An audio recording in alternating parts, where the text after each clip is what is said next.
Welcome back to the Golden Ticket Pod. Today we have Lilly-Mae on here from 37 Co. And Lily, you are the baddest, the diva, and the content gal. You are the queen of content, literally. The queen of content. You've literally done a little transition period at the moment into your Neurospicy founders. Yeah. Slay, love it. Let us know a little bit more about you, what you do. Give us all the details. So my name's Lily. I'm the founder of 37 Co. and also the founder of 37 Spaces.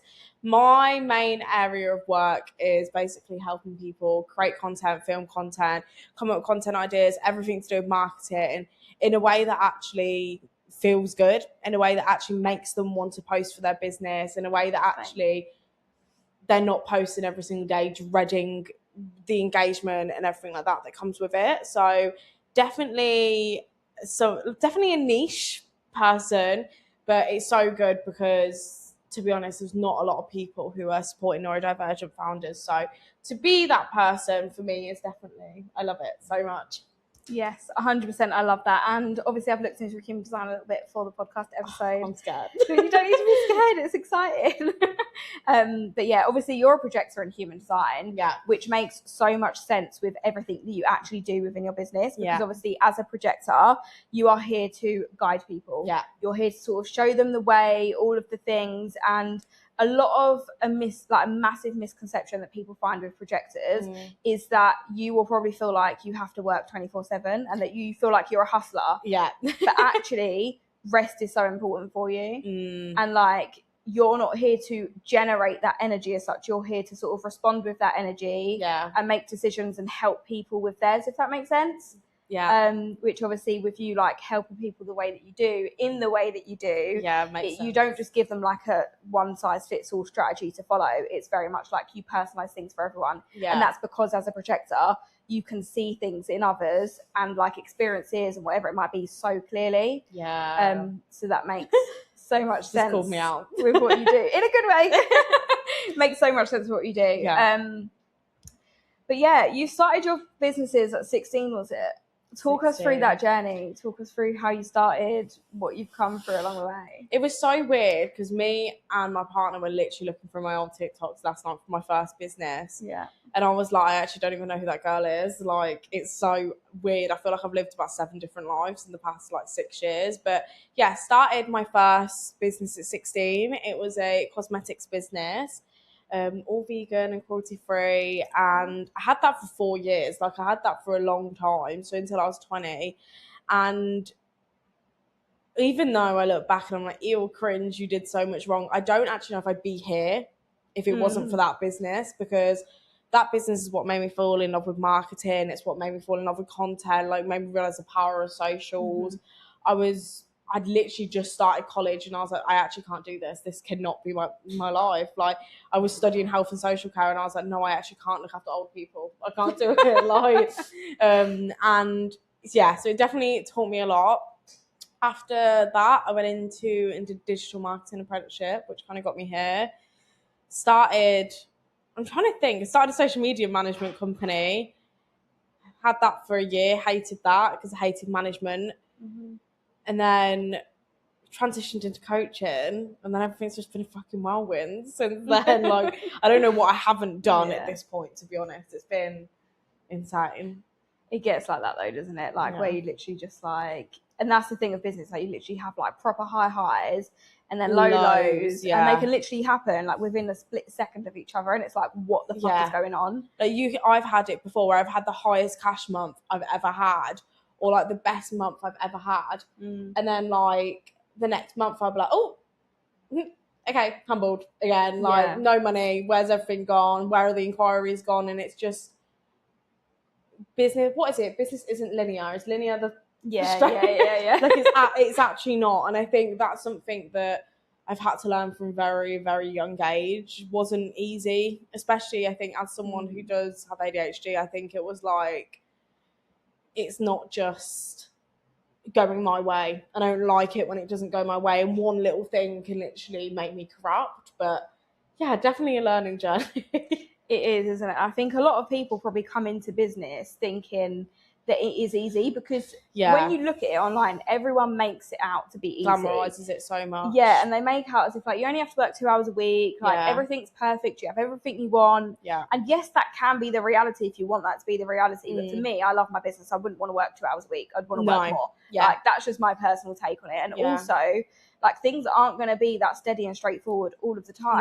Never. And the thing is, isn't it? It's like you can build a business where you do live a glamorous life, like me traveling, like making money abroad, like owning a studio, everything like that. Like I class that as glamorous, like having my car, like little things like that. And it's like there's that side to it, and then there's also the side to it where I literally got myself into honestly the worst burnout I've ever experienced in my whole life earlier this year. I didn't even know if I wanted to carry on, like not with life, with business. And it's like, how did I go from that being so burnt out to literally 3 months later traveling and making $2.5 grand on a 2-week holiday? Like, you never know what to expect. Yeah, that's the thing. Like, it's literally, it can go from one extreme to the other. And I think like even when you do have all these like glamorized things, like, a lot of people will only share that aspect of it. They won't actually share the behind the scenes, like the actual work that you have to put in, the graft that you have to put in to get to that point. Whereas like when you show up on your socials and things like that, you don't just say, oh, look at me, like I'm not working and I'm not traveling all the time. You're like, actually, like this is like, you had your holiday earlier on in the year, didn't you? And you was like, this is the first holiday I've ever taken where I've not taken a laptop. Yeah. Do you know what? And I think the only reason that is because me and my partner literally sat down and she was like, I think you need a break. Like, I'm worried if you don't take a break. And it's not even the fact of like feeling like I have to work, but it's that sense of like, I like you said, you love I it like so much working, but that doesn't mean you should work every single day. Like I'd work day in, day out, every single day if I had the option. But also like within that, you go and like I go and talk to my friends, and then I'm like, actually, I don't want to talk to you about work. I want to talk to you about my life. I want to talk to you about the things that I'm doing. Like, it's not always work. I don't want to hear about their work all day long. So I'm sure they don't want to hear about mine. So it is definitely a balance. And I think a big thing was for me earlier this year was accepting, like I've always spoke about the neurodiversity, but I think actually accepting that and it not being like, okay, especially with my ADHD, but I mean, I literally got diagnosed last week. For the last 2 years, I've been going, no, I don't have it. I'm fine. I'm just a bit unorganized and I just can't sit still, like just little things like that. And I think when I finally was like, no, okay, Lily, this isn't normal. It was that meltdown. Honestly, when I say meltdown, I don't even think burnout is a way to explain it. I honestly think meltdown is the only way I can describe it, because I literally crashed out so bad and was like, what am I actually doing? And then I was like, okay, no, something's actually not right here. And I've obviously known I've been dyslexic, so that's a neurodivergency I've had I know that since I was 16. But like, this, I think it's so much more of learning myself again and putting myself back into the business and make sure I don't get to that point of burnout once again. And again, as a projector, taking those breaks are gonna like stop you from getting burnt out. Like, whereas for me as a generator, because I generate energy, if I'm aligned to something, I can work for hours on end and not get burnt out. But if I'm not aligned, that is when I'll hit burnout. I could even do something for 1 hour and feel burnt the fuck out if I'm not aligned to that thing. Whereas for you, it's like, because you don't generate that energy consistently, you need to take those breaks more frequently. Like, even if it is just like a random hour out of your day, like I know you've been doing that loads recently as well, like going out for lunch, little things like that, that's going to be the things that keeps your energy up. And it makes a difference as well, I think, when you actually, because I was getting to the point where I was like, every single day I was like, no, just work, get it done. And then I look back, like, for example, at the moment, I'm going through every single one of my landing pages on my website, which I did in a period when I was launching. And I look back and I'm like, this isn't you. This doesn't make sense. It actually looks like a piece of shit. And it looks like this because you rushed it.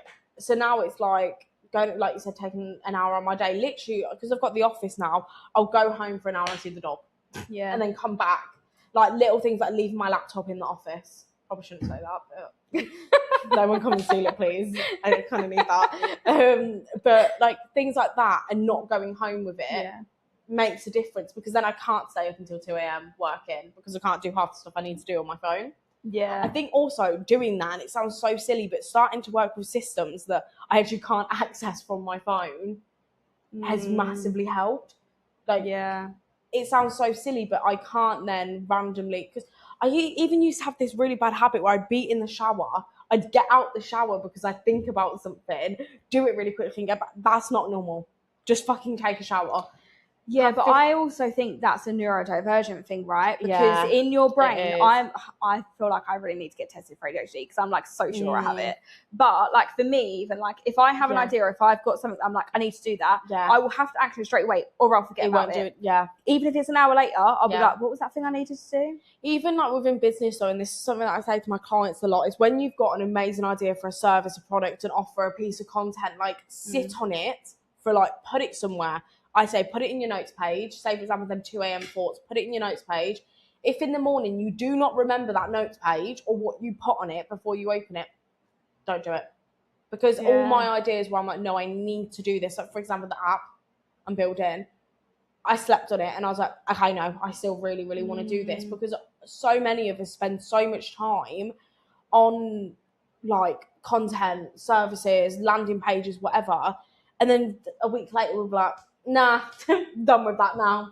And it's it is really hard to get in control of your hyperfixations, but when you do, it helps so much. And also it means that your business isn't confusing because you're not offering 100 different things at once because you just got excited. I've done it before. I've launched something, I've launched a program, run it, and then I've been like, what the fuck was that? I didn't want to do that.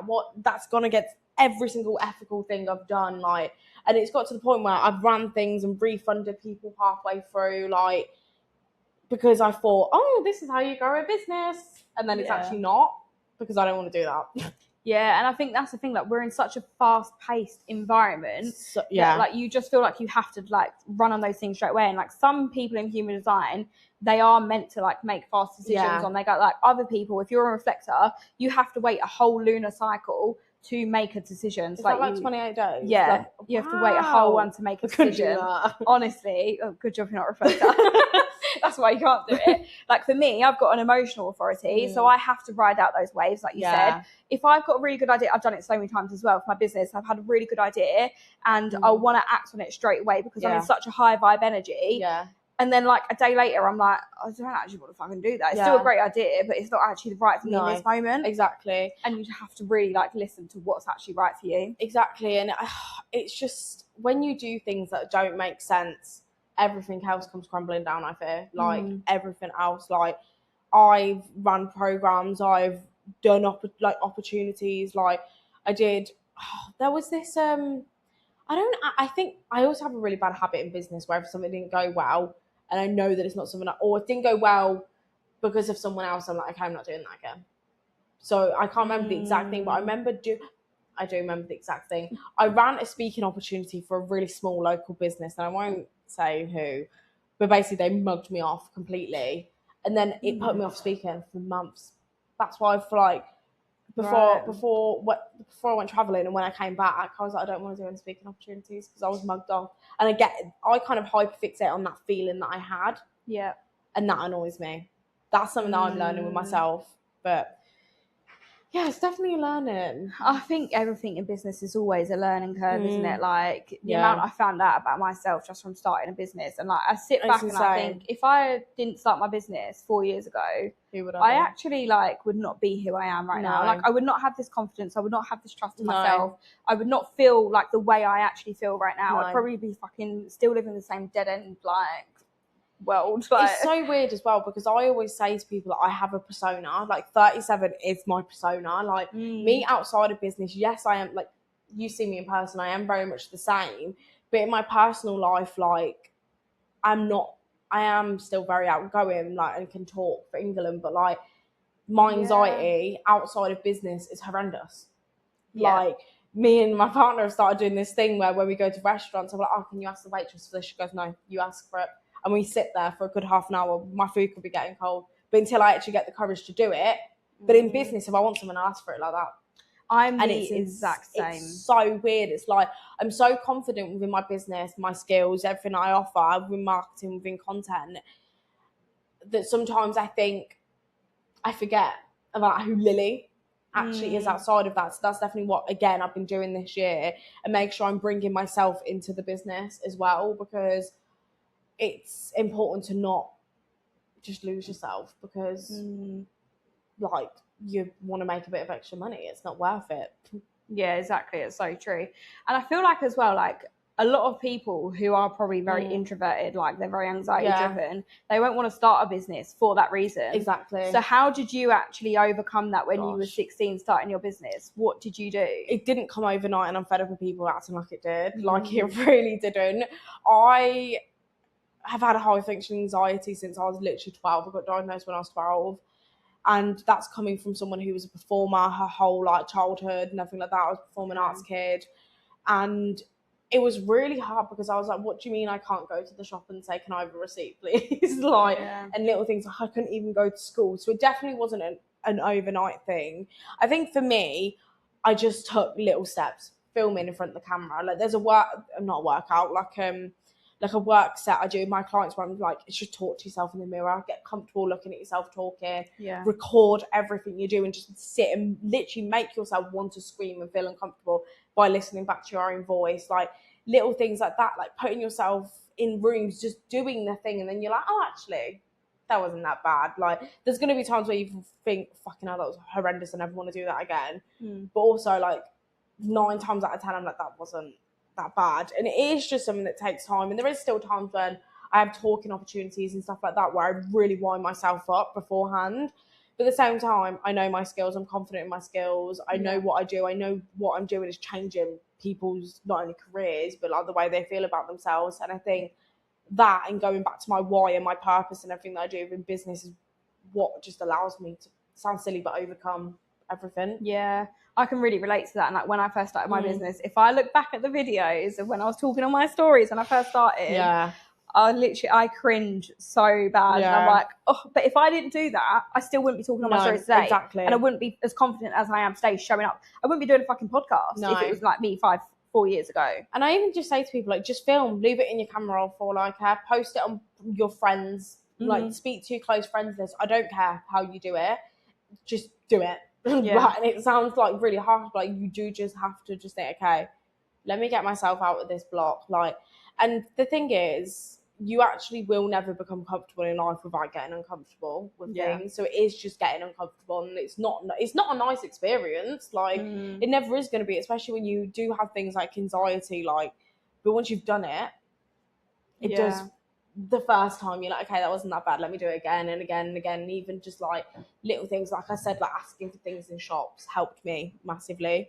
Yeah, just doing those small things. And like, I'm so here for the phrase where it's like, feel the fear and do it anyway. But also, I feel like I've got a bit of a hot take on this, because I don't always think it's as simple as feeling the fear and doing it anyway. It's not. You have to really reprogram your subconscious brain to actually, that thing, not be fearful anymore. And it's not just always as simple as like, okay, this is really scary, I'm going to go do it, and then I'm going to be absolutely fine. Oh, no. It doesn't work like that. It's literally like, you have to reprogram. You have to, like, your brain always tries to keep you safe. So whenever you try and do something new, your brain is like, actually, I don't think this is the right thing because it's new. Like, even when I left my toxic relationship, I didn't leave for so long because my brain was telling me this is the safest thing that you know, even though it was the most unsafe thing that I knew. But it was like, my body was like screaming at me to get out, but my mind was like, but you don't know anything else. So like, even though you're really unsafe right now, this is actually really safe. No, it's crazy. It was the exact same for me when I left my relationship. Like, me and him started a business together. Worst mistake ever. Please don't start a business with your partners. Like, actually, no. Start a business with your partner if you're actually in a healthy relationship, not when you're in a toxic one, because it just won't work. But yeah, I was the exact same so long. I was like, well, what's the business without him? Am I going to be able to run this without him? Like, bear in mind, he was doing nothing, like literally nothing for the business. Like, and for so long, it really, like, I was like, who am I without this person? I think that's also why I've gone on such a massive journey around everything that I've done, because I've literally had to, I was in a relationship from 17 to 20, which in my opinion is very crucial years of your adult life, because like, me and my partner now always make jokes, and she's like, oh, well, you've never done this. I'm like, no, I wasn't allowed to do this. Like, little things like, have you never been here and done that? And I'm like, no, like, I didn't get to do them things when I was 17 to 20. I will say, I do also think a mix of that was business, and I was so my friends wanted to go out and party and I want to stay in and work on my business. Yeah. But yeah, like you have to literally rebuild your mind, and it's crazy, and it is that protection and everything. And I think learning how to actually build something, like build yourself again, is so important. But it's also so beautiful to look back on. Like I say a lot, like I cringe when I look back at myself, but I also look back and I'm like, oh, like well done me. Like she's actually done really well. Like me 3 years ago, I think I'm so cool.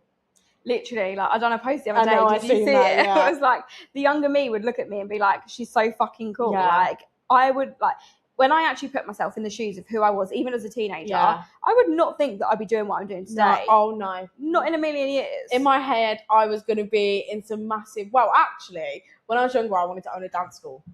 So I think I always had the business mindset in me, but I didn't quite know it. But I think when I got to like year 11, I was like, no, I'm going to be this big person. I'm going to be really, really high in corporate. Like that was me. I was in corporate doing my apprenticeship for a year and then went back into another place for like 2 months. Hell. Literally hell. Like I would not recommend it to anyone because, well, if it works for you, I'd recommend it for you. But like for me, it just didn't. I couldn't do the schedule. I couldn't do anything. And I think now, if 16-year-old me saw me, she'd be like, what the fuck is going on? Like, what do you mean you've done all this? Like, even just the posting, even though I was posting when I was 16 for the other business, it was nothing like what I'm doing now. And the way that I actually showcase myself, and I am very much like, I don't care about people's opinions. I do just talk my mind. And I think, if she's seen this, she'd be like, oh, you're a bitch. But you know what? I'm so here for it because like people are gonna. That's how you like get people to gravitate towards you that are supposed to be for you. Yeah. And whoever's not supposed to be for you will filter out, and that's great. And I don't want them. Exactly. I have so many unfollowers, but also so many followers. Yeah. Every day because it's like I'm getting rid of the people that aren't supposed to fucking be there. And a lot of people in business will look at that and be like, oh my god, I'm losing so many followers. What am I gonna do? I think it's a fucking great thing. I always say this about losing followers is such a blessing because like it filters out the people who probably are going to be so shit for you anyway, like aren't going to work well with you, and it's just not. You also find that when you don't get a lot of unfollows, it's kind of like, what am I doing wrong? Am I being too sweet? Am I being too nice? Am I pleasing everyone a bit too much? Like I've had people follow me. I've gone onto their account, had a little look. The next day they literally would have unfollowed me, and I'm like, brilliant. You were not meant to be for me. Like we wouldn't work well together, and if we did work together, we probably would have clashed. Yeah, that's so true. I also find a lot of people in business still follow the very like the rules where it's like you follow to get people to follow you back and then you unfollow them and it's like, why the fuck are we still doing this like bro marketing? Like what is going on? I do agree. I feel like a lot of people just, do you know what it is? I feel like marketing worked a certain way a couple of years ago. And I feel like people are so like caught up. Sorry, my nose rings got stuck. That's right. People are so caught up on that. And so caught up on what marketing was that I don't think they can accept what it is now. And like the way that people want to be heard now, the way that people want to be spoken to now. Like I think there's so many people in the industry, unfortunately, who are still teaching like that.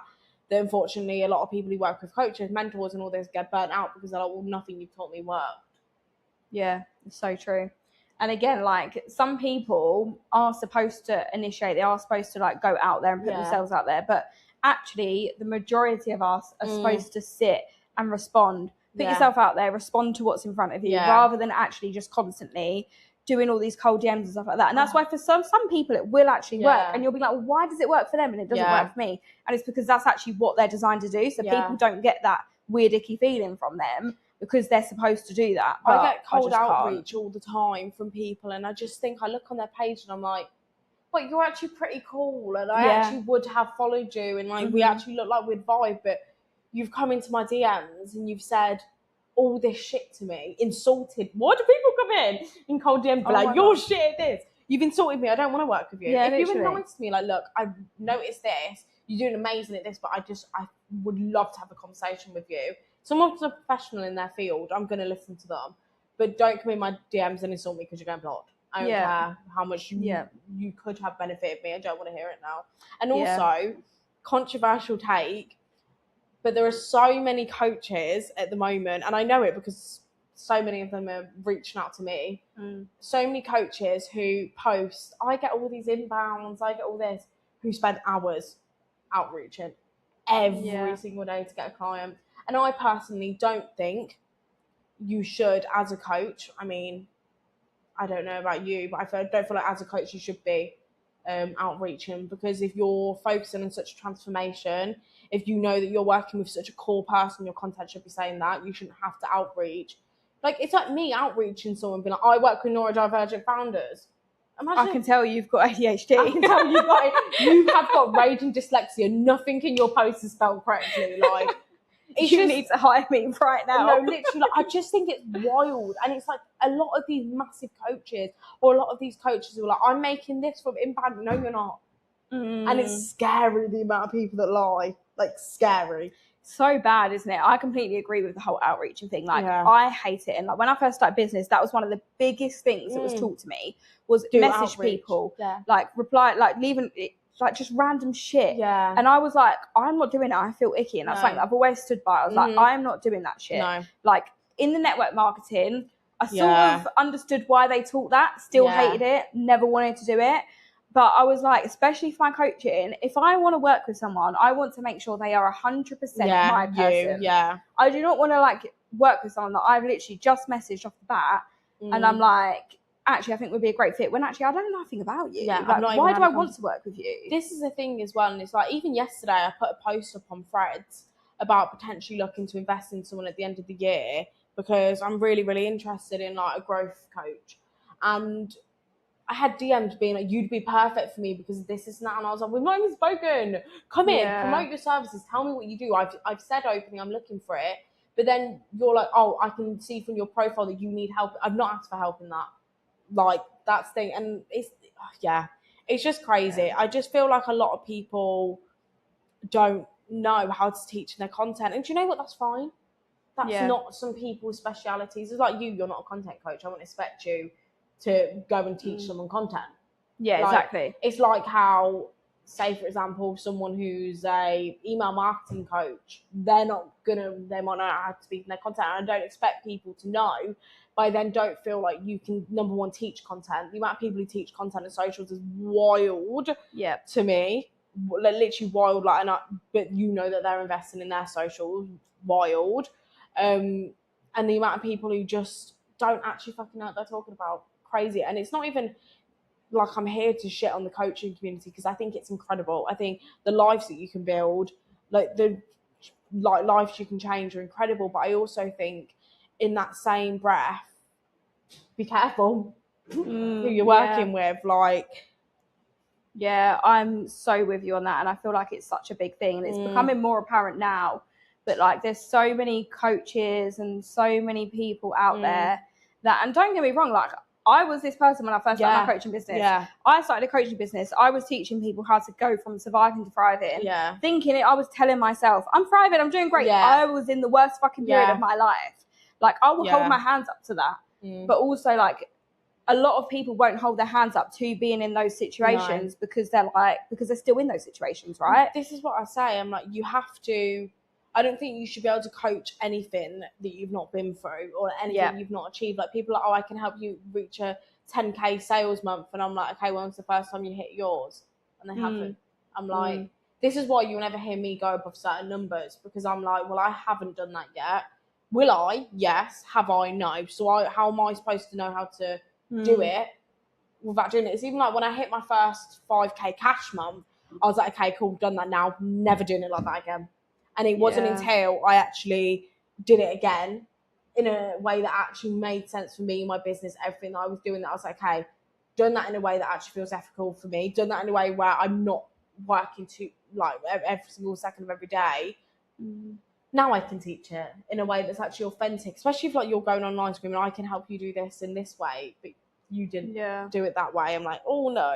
I've had it before where I've had, like, when I first started my business, and coaches were telling me, oh, like, tell people that you're going to, like, be able to get them more clients, get them more sales and things like that. And I was like, I've barely had any fucking clients myself. Like, I don't have that experience myself. Like, how am I going to tell someone I can help you make this amount of money when I've not even hit that myself? And I just don't get why people actually do that. But I don't know, maybe it's just like, I feel like this is the thing as well, like a lot of people who lie about these things are the ones that actually get a shit ton of clients. Yeah. And then they'll work with them, right? and then they'll be like, what the fuck is this? Yeah. And then they'll run away, never go back. Yeah, this is the thing. And for me, like, retention is one of the most important things in business. Like, I'd rather retain all my clients I've got now than go and get a bunch of new clients, because I love working with every single one of them. But I think so many people don't have that skill of retention. It's like, No. Except from the new load I've just had from the new program, majority of my clients have been with me for a year and a half, if not longer. My longest ever client was with me for 36 months. That's do you know how fucking insane that is? Like, even they were with me from when I was a social media manager to literally up until recently. Like, that's wild.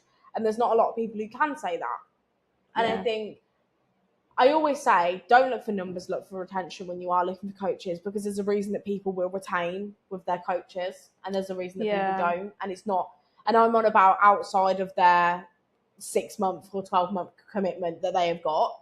See if they actually, again, renew after that. And if they don't, obviously not everyone's going to, but like, if no one does, why? Because I can't sit and tell you the amount of people I've had come to me who've worked with these massive industry leaders and they've been fucked. And I hate it, because these industry leaders are actually intelligent. They're so smart. They're so good at what they do.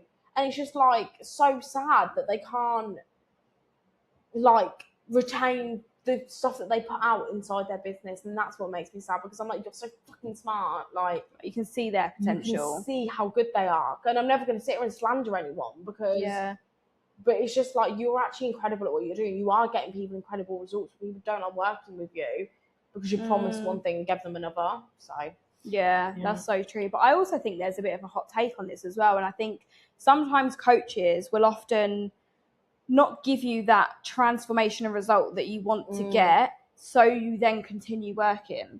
And I've seen this a lot, and like, I've been in containers and stuff like that before, where it's like, they'll sort of be like, okay, well then to hit this next bit, you then need to renew again. And it's like, well, actually, what have you actually genuinely gotten me in these past 6 months? And yes, it could be like some amazing external results, but if I've got these amazing external results and I still feel like shit on the inside, why am I still working with you? I actually feel worse than what I did at the beginning, even though my circumstances around me are better. And I don't think a lot of people look at coaching that way. I think a lot of people look and say, okay, well, they're going on like 5-star luxury holidays. They can go on business class on flights. They can do whatever they want whenever they want. Like, they've got all of this freedom. But actually, how do you genuinely feel on the inside? And that's like why I'm so passionate about teaching the way I teach, and the self-trust, and actually learning your body, learning who you are as a person. Because I had on my vision board for years all of these external things, like even with my ex, like my next steps, move out, start having a family. I am so fucking glad I didn't do that. So glad. But like, that's because that's what society teaches you, that like, you have to keep going for the next big thing. You might not actually fucking want that. Like, and I went through a stage a few months ago where I literally, you'll know about this, I was questioning everything in my life. I was like, do I ever want kids? Do I ever want this? Like, do I actually want to live in the UK? Do I want to move abroad? Like, what do I actually want? And I was questioning everything because it fucked me over so much that I was like, I don't know who I am anymore. And it happens so much, like, not just in business, but in life as well. And I think when you then combine business with that, it's then so overwhelming. And you're like, what the fuck about? Like, I was literally like, do I just give up? Like, I love what I do, but I don't know if I want to fucking do it. And it was because it was so overwhelming. Obviously, I'm so glad I didn't give up on business. But like, it's literally mad. And when you like actually find yourself and come back home to yourself, everything will shift for you in business. Like, and it might not necessarily be those external results of 100k, whatever it is that you think you want. Because you'll come to terms with the fact that actually, I don't actually want that, and I just want to live a life where I can pay bills comfortably, go for lunch whenever I want to go for lunch. I don't need 100k to do that. No. Do you know what I mean? This is what I always say to people, and one of the first things I'm like, okay, what do you want to achieve? And they'll tell me all these things they want to achieve, and I'm like, okay, but why? And if no one's got a why behind anything except from, oh, well, I want to be rich, we're not doing that. Like, we're actually not. And I'm always like, to people, like, within every single little part of work that you do, you need to have some reasoning to why. And especially as a neurodivergent like person, we have to have a why for everything. If we don't, it's like, we'll just keep questioning what's going on. So if someone says to me, okay, I want to hit 5k like cash month, okay, why? What do you want to do with that money? What's that money actually going to provide for you? How is that going to make you feel successful? If you want to have 100 people in your membership, why? Are you actually going to enjoy working inside of that? And I think for me, so many people are taught such a method of like, just do something for money. Just do it for money. It's fine. You'll feel validated. But actually, a lot of the time that money isn't worth it. Yeah. It's actually not for the way you feel, the way you end up like burning yourself out. It's like for me, literally the whole of last year was spent on me growing, and I was like, this is amazing, this is amazing. And then when I sat down and I came home from traveling, I was like, what have I got? Have I got anything within this business? Have I got anything within anything? And I literally was like, what have I actually got here? And that's when I really I had to sit down and basically do everything that I'd been advised not to do for the past year. And I was like, is it like only getting to the point now where it's actually paying off? Yeah, it's taken 6 months to get to this point. But is it worth it? Was them 6 months of shit worth it? Yeah, because I'm actually enjoying business again. And like, for me, I openly have spoken about the fact that I literally cut my payments in half. I like cut my recurring revenue down because I didn't want to renew with people when I could have. And everything did really change, but it was worth it. Yeah. I think it always is, isn't it? Like, a lot of people are scared to not take on new clients or to cut clients off or whatever, like when your contract finishes, because they're like, well, it's money coming in. Yeah. But actually, like, what actually matters more, the money that's coming in or how you genuinely feel that within person yourself? Makes you feel. Yeah. Because there's so many clients who I've worked with in the past, and again, amazing business owners. We just didn't gel as a coach and a client. And like, I have really, really good relationships with some of my past clients where we just didn't get along in a coaching and client situation. Yeah. As like business friends, we get along so well. Yeah. And I feel like knowing where to cut ties to savor that relationship is also something that's really, really important. Like, they're incredible. Like, I've had it a few times where like they've been absolutely incredible, but we just didn't gel. But then I also have some people who we only work as a client and coaching relationship. We don't work as friends. And then I've got the fair few like you and a few of my other clients where I'm like, oh no, these people are actually like my friends do. It's really nice. So I do feel like as well, like learning them parts of business, like you can be friendly with your client, doesn't mean you should be. Yeah. Or like all your friends don't have to be clients. And this is what I always say as well about people, like if you are starting a business, you can't expect your friends to become your clients because sometimes it just doesn't work. Yeah. It's like me and Essay, for example, my partner, I could not work with her on a coaching basis, even though she needs help with like her socials, with everything. I've literally given her something. I've said, please go away and do it. We couldn't. We'd clash. And I just feel like relationships and friendships and stuff aren't actually worth ruining. It's an ego thing, just so they don't go to someone else. I would be offended if she went to someone else because I've given her everything she needs now. Yeah. But like, yeah, you do really have to, I think, sometimes put that ego aside and be like, okay, this is best for the relationship, the friendship, whatever. Yeah, so true. And at the end of the day, like, that's one thing that I really found starting a business was that, like, friends, family, they're not always going to be supportive. Like, they don't understand. Like, even now, my family don't actually understand what I do with my business. Yeah. Like, and my mum's like, I hope it all works out, but I don't think it will, and I don't really get it. Like, not in a horrible way, but just because she's not used to this world, right? And it's one of them things, like, that doesn't always mean that that person's bad for you. No, it doesn't. It just means that they actually don't understand what's actually going on in your world. And that's okay. You don't have to make everyone understand. You don't have to make everyone like you. You don't have to make everyone agree with what you're doing. Just do what the fuck you want to do and run with it. Like, I think everyone's so caught up on everyone else's opinions all the time that it stops people from actually living the life that they want to live. Exactly. Like, if I was so caught up on everyone's opinions all the time, I would still be in a shit fucking relationship, living a life I didn't actually enjoy, like feeling like shit every single day. Yeah. And at the beginning, I was like, what the fuck have I done? Like, is this going to be the worst thing or the best thing of my life? And I was like, it's going to be the best thing. And it has been the best thing. But it's like, I could have made that decision to please everyone else, like how I had been doing for years and years and years, and stay being unhappy just to make everyone else feel like happy or make everyone else feel bigger so I could feel smaller. Or I could be like, do you know what? Fuck this. I'm doing what I actually want to do. Yeah. And it's the best fucking thing I've done. It is. And this is the thing, isn't it? Like, when you actually take a second to be like, oh, what do I actually want as an individual? You're like, oh, everything kind of changes. So yeah, it really does. Yeah.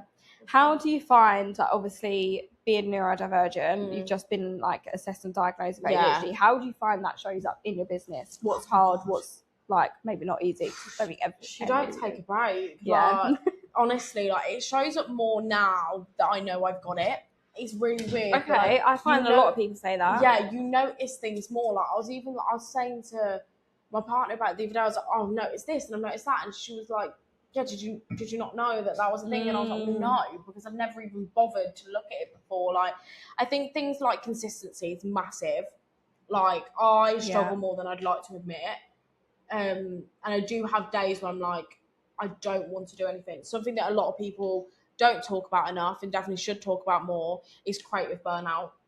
Like, the burnout you feel as someone who's neurodivergent, especially ADHD, is beyond, because your brain is literally shutting down and saying to you, you can't do this, you can't. It's literally like having a second person in your brain telling you another opinion, be like, you actually can't do this. And even though, like, me on the outside, I'm like, no, I can do this, I'm great at what I do, your body is literally kind of rejecting what you're saying. So I think consistency and organisation, gosh, anyone who comes, you might see the studio and it's really nice and pretty. My office is chaos. To be fair, it's chaos. It's chaos. Everything is everywhere. Yeah. My room at home, chaos. But I know where everything is. You ask me where anything is, I'll be able to tell you. Organised chaos. Yeah. So I think that. And then I also just think self-doubt comes into it a lot. But it's really weird because I'm so confident in what I do, but I definitely doubt myself as well. It's really, really bizarre. That's interesting. How do you sort of work around those things, like with the consistency and things like that?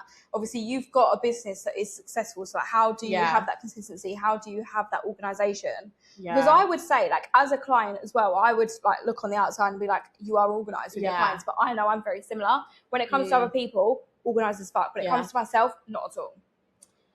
I think it's like I was mentioning to you earlier, it's just the accountability of knowing that I've got to do this for a client. Like, I can take a step back from my own business, but I've got clients to be accountable for. I've got clients I have to work for. They are relying on me. Like, and I think that I'm like, okay. But even with client work, sometimes I do fall behind. Like, there'll be things that someone will message me and I'll completely forget.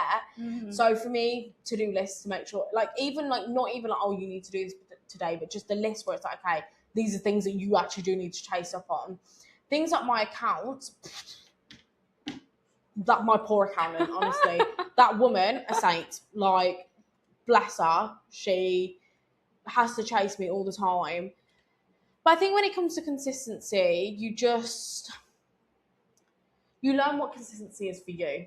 And it's not how does consistency show up for everyone else, it's for you. If consistency means posting 4 times a day for you, amazing. If it means posting once a week, amazing. Like, I think for me, I've had to learn that side of consistency. Like, at one point I was like, okay, I need to post twice a day, every single day, even on weekends. And then I was like, no, I don't. I'm not enjoying this. And everything was shit that was going out. So I feel like that's definitely one side of it. I feel like you learn yourself and you learn who you are and how you want to show up and what you should do and everything like that. And that definitely is one thing that changes everything. Yeah, that makes a lot of sense. Like, and that was one of the things that when we first started working together, you was like talking about consistency, but you was like, it doesn't have to be 3 times a week, how everyone else will tell you. It doesn't have to be 5 times. It's literally what can you actually do right now? And then we'll work on it, we'll build on it. Like, because you don't want to put shit content out there. You don't want to like just, I mean, I am someone that I will go on my stories and I will just talk shit. But I done one earlier and I just literally got like so like went from one thing to the next, and I was like, what the fuck am I actually talking about? Do it all the time in my podcast. I'll have like a little guide and I'll have like 2 bullet points. I'll be like, this is what I want to talk about. I'll talk about something else by the end of it. And I'm like, how has this even gone on to this? Like, I do it all the time. And this is why another reason though, but I feel like that's such a good selling point. Because even though like, you are speaking about different things, I think from a neurodivergent point of view, if someone's just going, hi, my name is, I'm going to be doing this today, I'm like, okay, you're boring me, bye. Whereas someone's talking about different things, doing things in the videos and stuff, I'm like, I actually want to watch this because you're not just boring me. I think a lot of people, they don't embrace their uniqueness in that way. Like, when I first started, I was like, no, I have to like stick to my script. I have to like stick to that thing. Like, I remember like my first talking videos I'd done, my first talking reels, like there was always like reading off a script, obviously all in my own words, reading off a script, because I was like, I have to stick to it. I have to follow it. The ones that I do now where I just chat shit, they do so much better. And obviously I'm still getting a transformation, I'm still getting a point across when I'm chatting shit. but it actually is so much more impactful because it's showing who I actually am. And I Yeah. think you just need to embrace that uniqueness, embrace who you actually are. 100%. And a lot of people will look at neurodivergency and think that that's going to hold them back. But it actually doesn't have to. No. You can use that as your superpower rather than something that's holding you back. I say this all the time, and I feel like as much as, yes, the burnout side of things and, like, the not glamorous parts of neurodivergency is horrible. Yeah. Like, I have times when I'm like, oh my God, what's actually wrong? I'll be like, what's wrong with me? Why am I not understanding things like this? It's also like you understand things in such a different way, which I feel like a lot of people can't understand. And I feel like for me, I'm like, well, what a nice thing to have, because I don't think like the normal person, meaning that my clients benefit so much, because it's like, yeah, I don't think like that. Let me actually tell you this incredible idea I have had though. So I couldn't agree with you more. It is a superpower, definitely. Yeah, it definitely is. So what do you feel like your best thing about business has been? Like, what's the best thing that's happened to proper high? I feel like traveling. Like, I feel like traveling and then my client wins. Like, things like people being able to put in money, even though it wasn't the whole deposit, people being able to top up their like house fund to buy a house, things like that. Like, traveling and actually showcasing, like, okay, this is a fun life. You don't have to stay here all the time. You don't have to go and get a 9 to 5 like that. I think that was a big proving a point to me. I think also just seeing my clients finally embrace themselves, who they want to be, who they want to be known as in business. I feel like that is my highs. Like, everything I do is, it sounds so cringe, but everything I do is for other people. Everything I do is to help other people. Like, I want to see other people win. I've always been that kind of person. Like, sometimes it gets the best of me because I will see someone who's like a little puppy and they need help and they might not want coaching right now. And I'm like, no, let me just help you, please. Like, and then I'll give them free stuff and it's really freaking annoying. But yeah, I just feel like definitely the power of just being knowing that I'm making a difference and helping people. I'm the exact same as well, and I can relate to that so much. Like, you know that for me, my biggest value is I would much rather help thousands of women rather than make thousands of pounds. Yeah. Which, when you look at it from a business point of view, people will look and be like, well, you're fucking stupid. The whole point of business is to make money.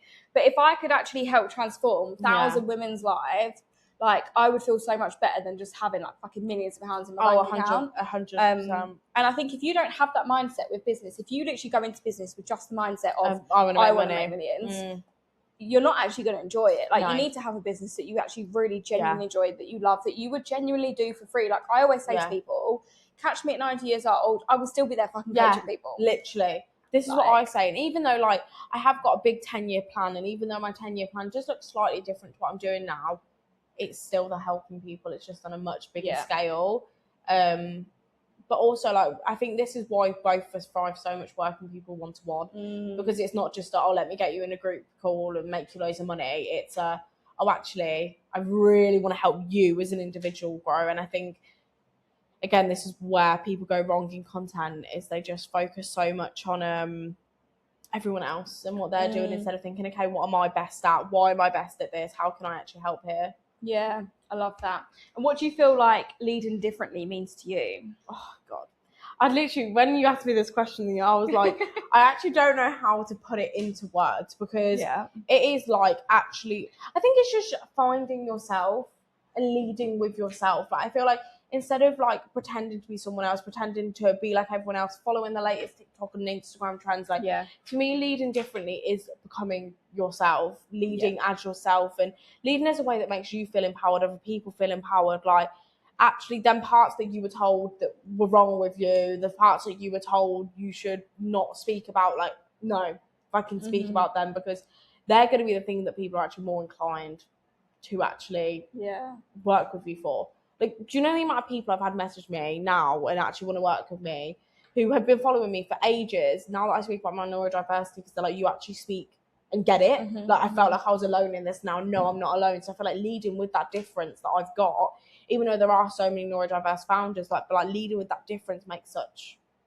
me feel so much more powerful. I'm like, I'm actually making a difference to these people. Yeah, and you're showing the realities of it. You're not just showing the glamorous side. No. You're not just showing that, like, you can have a great business being a neurodivergent queen, like, whatever it is. Like, because yes, you can still have that, 100%. but you're also showing the realities of not every day is the same. Some days are going to feel really fucking difficult for you, and I'm there to support you when those days feel difficult. And I think that's the thing that will get people over the edge, because you're not selling them a dream that is unrealistic. No. And a lot of coaches will sell unrealistic dreams. Yeah.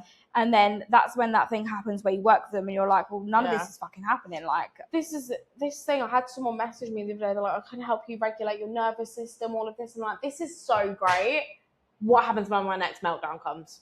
Because it ain't going to be regulated. And unfortunately, like, yes, like, this is something I do live with, but also, like, I feel like when you are neurodiverse, things aren't as easy as just regulating things. And I, like, this is why I'll never be like, oh, I'm going to make sure that you never think about your neurodivergency again. And I'm never going to make sure that you do this and that. Like, I'm going to make sure that you learn how to cope with it when shit goes wrong. Because shit will go wrong. Yeah. And it's even, I speak to you guys a lot about, like, time of the month and shit's going to go wrong. We have hormones, like, and it just happens. Unfortunately, like, we don't have a choice in that one. So, yeah, it's definitely, I'm here because I think so many people glamorize this life, but also, and this might be quite controversial, but I kind of like when stuff goes wrong. Shows you're human. It shows I'm human. I think it also showcases, like, okay, this went wrong because that wasn't right for me. Yeah. So I like them parts as well. And I'm like, actually, I think one of my biggest, like, skills I have is showing people when shit hits the fan, here's what to do. And here's how to make sure if it does happen again, this is how to control it. Like, I'm really good at helping people when shit does go wrong. I think that's a good trait to have though. And like I always say, like when you're in that messy middle, when you're in that stage where everything feels like, I don't know what I'm doing, I don't know who I am. Like, I had to really make the shift a few months ago where I was like, I feel like I have no direction. And I was like, I don't know what the fuck to do. Yeah. And, like, you know, I was having a proper meltdown. I was stressing the fuck out. Yeah. But then when I made that shift and I was like, actually, this is the best thing that can happen right now. Yeah. Because it's like I actually get to decide what I want from my life. I get to decide who I want to be. Yeah. And it literally, like, can then transform your life so massively. Like, from where I was 3 months ago, 6 months ago, a year ago, like, I'm a different person, but I'm still me. Yeah, 100%. And I think those times when you are going through the meltdowns, you are going through the shitstorms, just sit in it, let it happen, because they're going to be the best times. It's going to result in the best transformations you can think of. And even, like, it's just like the same day, if something goes wrong, it's probably not going to get better by the end of the day. You can change your perspective. Yeah. Also, if you have a shit day, just have a shit day. Yeah, you don't have to make everything perfect all the time. No. It doesn't have to be sunshines and rainbows like a lot of people make out online. Yeah, I think like the whole regulating your nervous system, stuff like that is great, but also when you put it into reality, the same shit doesn't work for everyone. Like for me, I can't meditate for shit. No. I will feel more stressed out after meditation than I do before. Because I'm trying, like, it's like I'm trying so hard that then it overwhelms you. It actually hurts me and gives me a headache. Yeah, literally. Like, I can do yoga, but when I'm doing yoga, I'll be sat there like in fucking, like, what's it called, like dog pose, whatever it is. Yeah. And I'll be thinking, oh my God, did I fucking send that email? I won't be thinking this is so relaxing. No, but I think the difference with yoga is probably because you're actually doing something. Yeah, true. Your body's actually moving. Yeah, that's like, true. It sounds so silly, but even when I'm doing like the deep breathing techniques with the kids at work, I love doing that because you're actually doing something. Like we like literally make a birthday cake, we blow the candles out. Like, do you know what I mean? Like, because you're actually doing something, and that's why it works for the kids. And I think literally sit there and think, like, would you expect a kid to do this? Exactly. If you don't, and you're not doing it, there's probably a reason. Like, I've had so many people say to me, just keep at it with the meditations, just keep going. Like, it took me a while, but once, like, I'd done 30 days of it, like, I was absolutely fine. I could do it all the time now. I don't want to make myself like that. I don't want to do it. Like, I want to have fun. Meditation isn't fun to me. No. But going and, like, just screaming, that's meditation for me. Oh, I love rage ceremonies. Going on like, a long drive and just scream my heart out. That will do much more than meditation will for me. Literally, when I get 30 seconds away from my work, my stereo is up full blast. You can't put it on before. You'll have like some really controversial song comes on. Yeah, you know what I listen to? Like, I'll probably be like, no, so I have to wait 30 seconds to get to the roundabout, and then I'm like, right, at full blast, don't get it out. And I literally have it full blast the whole way home, which is, most people already think you work with kids all day. Like, do you really want to be doing that? No, you need to get it out. I need it. You need to get it out. I couldn't agree more. Like, that is my therapy to me. Like, I've tried therapy before. I actually hated therapy. See, I enjoyed it until a certain point. I was like, okay, we're talking about the same stuff now, I'm getting bored. You're telling me to action the same shit, but I'm clearly not actioning it. I think that was my problem because I done CBT therapy and every single call, I was like, I literally do this for a living in my business. Yeah. I know exactly what I'm fucking doing. I literally do this shit on myself every day. So how are you actually helping me right now? Yeah.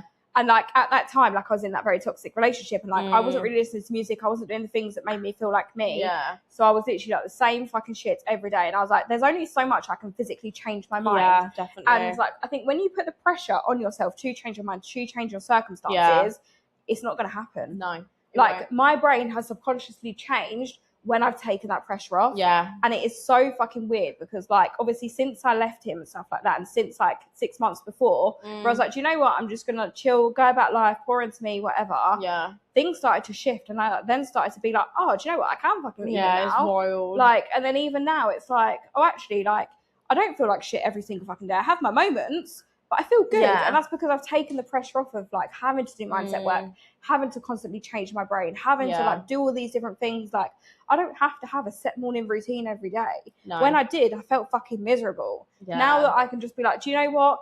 I actually only want to wake up 20 minutes before I have to leave for work. Great.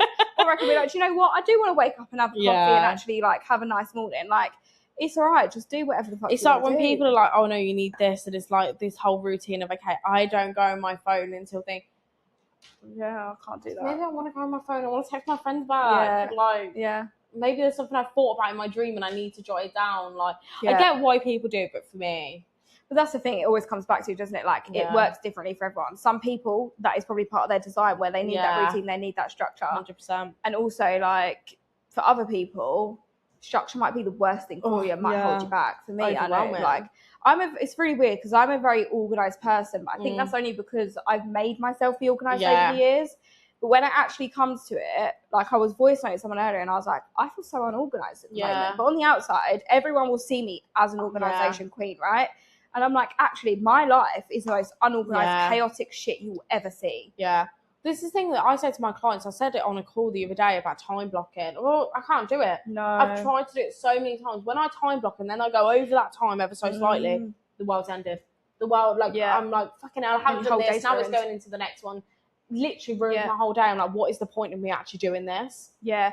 If I time block, I will have to do it with like 4 hours. Yeah. And be like, this is the time that I spend on business. Yeah. Doesn't have to be anything in particular, just business time. But even that, then I'm like, afterwards, I'm like, oh yeah, but I've still got ideas after the 4 hours, so I'm going to continue working. Yeah, to be fair, I always continue. So it's really annoying. But yeah, I think for some people it works. For me, it definitely doesn't. Yeah. And I think that's the thing, like, you just got to find what works for you. And like, everyone in business, well, most people in business will teach you, follow what works for me and it will work for you. No, it doesn't. work. It doesn't. You need to actually listen to yourself, look at who you actually are, what works for you, and it is different for everyone. 100%. Like on the call I had earlier, I was doing a masterclass and I was like, it's different for everyone. Like where you work is different for everyone. Some people need to be isolated. They need to have no music, no sound, nothing. Other people need to be in the center of hustle and bustle. Some people need to be talking to people all the time. It is different for everyone. It really is. It really is. I couldn't agree more. Yeah. So if there is a neurodivergent queen or king listening to this that wants to start a business, they want to do the content, all the things, they've got all these ideas, they just don't know where to start because they feel like it's holding them back so much at the moment and they don't know what to do, very overwhelmed. What would you suggest? Write down the things you're good at. And understand the things that you're good at, not just like writing them down thinking, oh, I'm good at this. Actually understand why and the way that you would creatively do things differently. And also understanding, like, if you've got an opinion about something, like I've got one of my clients who's got a very, very strong opinion on AI, very different to this generation, the way that we're thinking. Speak about it. Like, speak about that. Let people know. Allow people to, like, judge you. Like, as hard as it sounds, just allow them because it's going to give you so much inspiration. And also do it for yourself. Don't just do it because of anyone else telling you can do something. Like, and also from a hyperfixation point of view, give it a couple of weeks before you actually start and knowing that this is actually what you want to do, but don't just do it for the sake of it. And then lastly, obviously, come and work with me. Love that. You'll figure it all out with me if we work together. But yeah, I think just understanding what your actual individuality and everything is makes the biggest difference. And just owning it, like literally. let yourself be who you are. And like, enjoy content. It should be fun. It's Yeah. supposed to be so fun. I completely agree. Like, fuck what other people say. Like, There's always going to be someone literally, judging. Literally. Someone's going to have something to say, no matter Mhm. where you are, who you are. Like, even you for me, doing. oh my God, I've made the biggest fucking, like, Yeah. step for me where, like, I Yeah. will, on my personal page, I will repost what I post on my business page. Yeah. And, like, all the new people, all the old people that I know, they watch my shit. I see them then come on my stories and watch my stories. And I sit there. 3 years ago, I'd have been like, oh my God, this is fucking horrendous. I feel sick. Now I'm like, oh, his video today. Yeah, literally. And I think getting in that cycle definitely does change everything. I think just, like you said, just allowing people to look, do whatever. Like, it's actually never that deep. I always say to myself, what's the worst that can happen and what's the best that can happen? Exactly. Worst is someone unfollows judges you, they judge you, they don't, like, they say something. The best is you get everything you want. Exactly. Yeah. I know what I'd rather choose. Me too, Queen. Me too. Amazing. Well, thank you for joining us today. Thank you for coming on. It's been absolutely amazing.